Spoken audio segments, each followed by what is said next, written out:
परब काका इले असत नारळावर चढासाठी, नारळ काढूसाठी. पहिल्यांदा एका नारळावरती चढले असं दाखवते मी तुमका. खै टोकाक जाऊन पोचले ते बघा काका.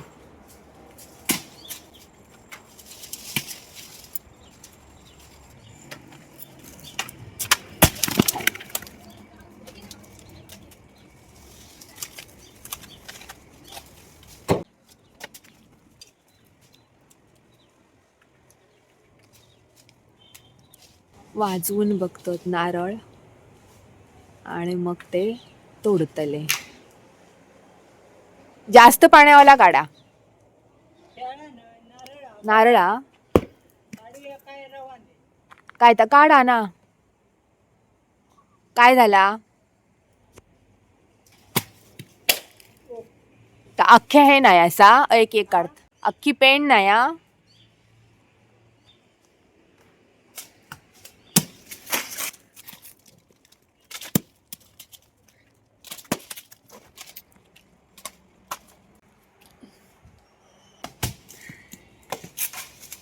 खरं तर नारळावर चढणं आणि नारळावरून खाली उतरणं ही मोठी कला आहे. आता बरीच उपकरणं आलेली आहेत पण परब काका या उपकरणांचा वापर करत नाही. खूप म्हणजे ते संध्याकाळचे कायम येतात. गोपुरीमध्ये ते कामाला आहेत. तिथून ते काम सुटलं की नंतर इकडे येतात नारळ काढायला.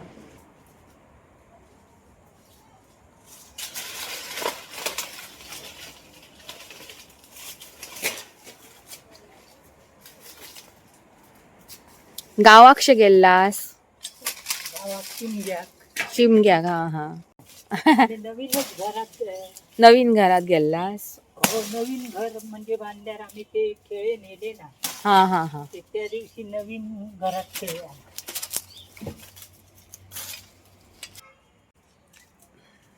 काढलास?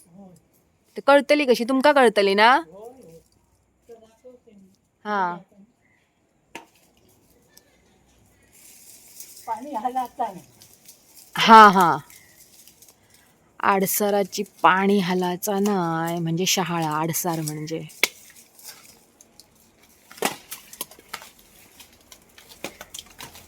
अशी परत काढतात. नारळ वगैरे साफसूफ करून नारळाचे सगळे तयार झालेले नारळ काढून खाली उतारतले.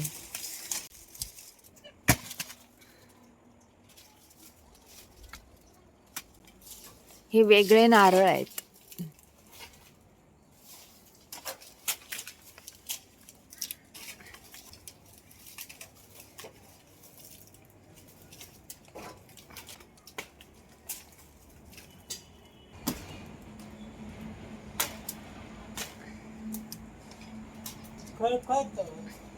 म्हणजे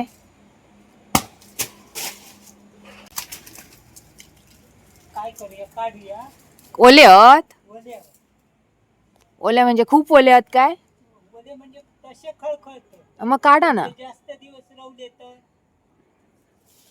बाजूक उडवा. बाजूक लवकर खातो तो. भरपूर आहे तो. 7-8 आहेत.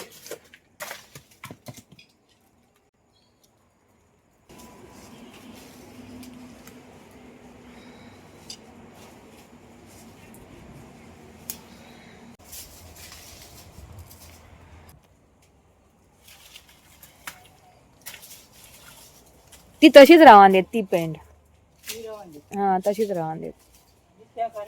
आता आपण नारळ गोळा करूया. मी गोळा करते नारळ. काहीतरी हे सर कॅमेरा सेट करून घेतय आणि मग तुमका दाखवते मी नारळ गोळा करताना.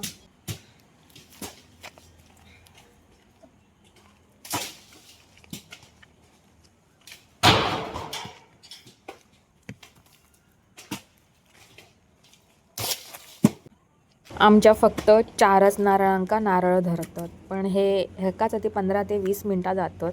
नंतर ते गोळा करूचे लागतात.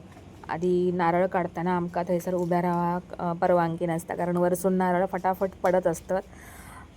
त्याच्यामुळे थंयसर आम्ही कोण उभी राहत नाही. नारळ काढून झाल्यानंतर आम्ही नारळ गोळा करूक लागतो.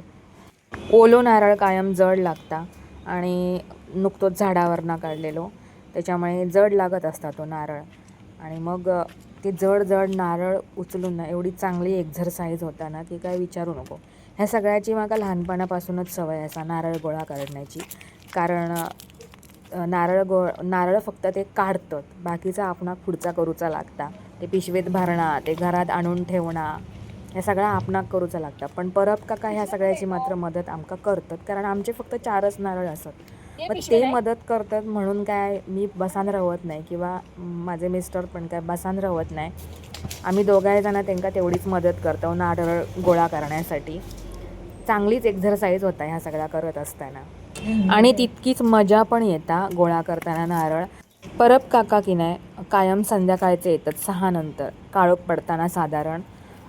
आमका चलता, तेंकाही चलता, कारण नारळ काढणारी कोण आधी मुळात माणसं मिळत नाही, वेळेत येणारी परत मिळत नाही. परब काका मात्र फोन केल्यावर लगेच येतात, कारण आमच्या घरापासून त्यांचा घर की नाही जवळ असा, त्याच्यामुळे ते पटकन येतात. त्यामुळे ता एक बरा पडता. आणि त्यांका सवय असा संध्याकाळचा झाडावर चढण्यासाठी. आणि त्यांका पूर्ण कणकवलीतली सगळी लोक त्यांका बोलवतात नारळ काढूसाठी, आणि ते येतात. खूप त्यांची मदत होता नारळ काढताना. आता ते गोपुरीतून रिटायर्ड होतात आणि त्यांचा आता वय पण झाला, त्याच्यामुळे मोठा प्रश्न पडता की आता परब काका किती वर्ष नारळ काढू शकतील असा. बघू, जेवढे वर्ष ते काढू शकतील तेवढे वर्ष आपण काढून त्यांच्याकडनं घ्यायचे नारळ.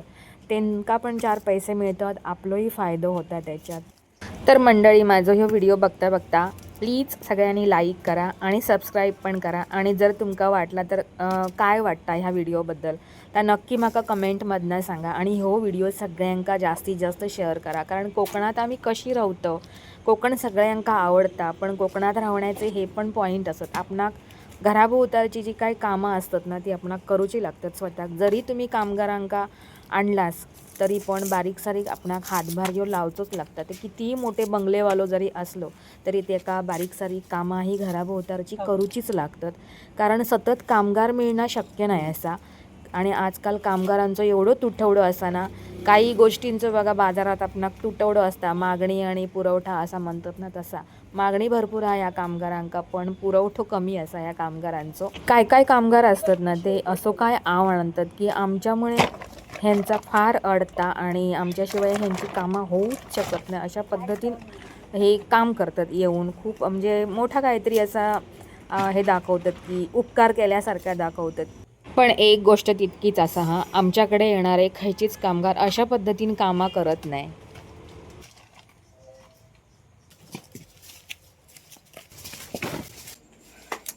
थोडेसे झाले, आता बाकीचे ते गोळा करतात. खूप काळोख झालो, आता 7 वाजले संध्याकाळचे.